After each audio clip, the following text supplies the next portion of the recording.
knows the eldest son, Philip, is an imbecile. They can't even include him in court life. They only trot him out on important occasions, and then he is shuffled back to his rooms. The poor prince had to be excluded from the line. They couldn't even consider him as a ruler. Carlos's second son, Carlos IV, is, of course, destined for the Spanish throne. But Naples, that belongs to Ferdinand. She shrugged. It's the lesser kingdom anyway, so it's probably for the best. I can't picture Josepha ruling anything more prestigious. Of all 6 of my living sisters, Josepha was the one Antoinette and I liked the least.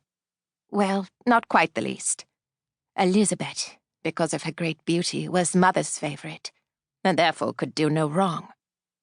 It was no secret that Mother intended on her getting the best marriage out of all of us, while I, on the other hand, was always being criticized for my behavior.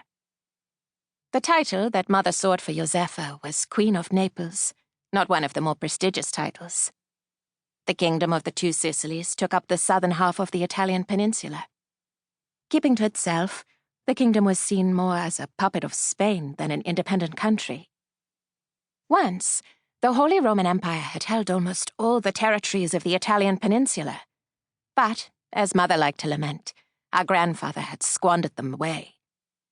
The 2 Sicilies had been ours, and Mother wanted them back in the Habsburg fold, regardless of the cost.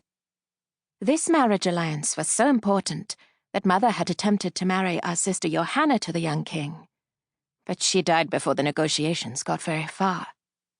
Now, it was Josepha's turn to fulfill Mother's will.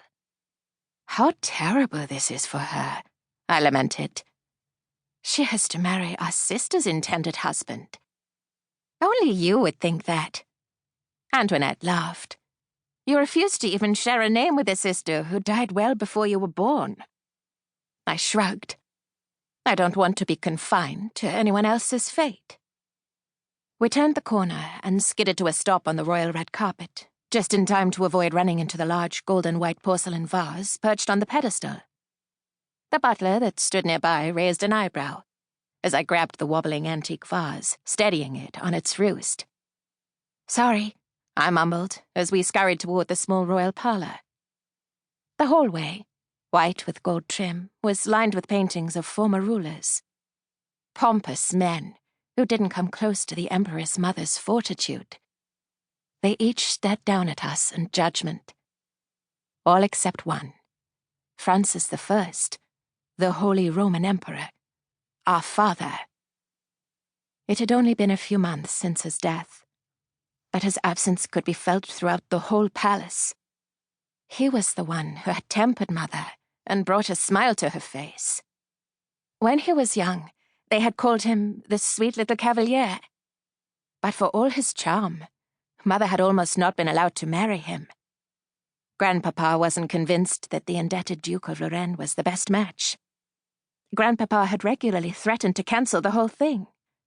But Mother had refused to marry anyone unless it was her dear prince.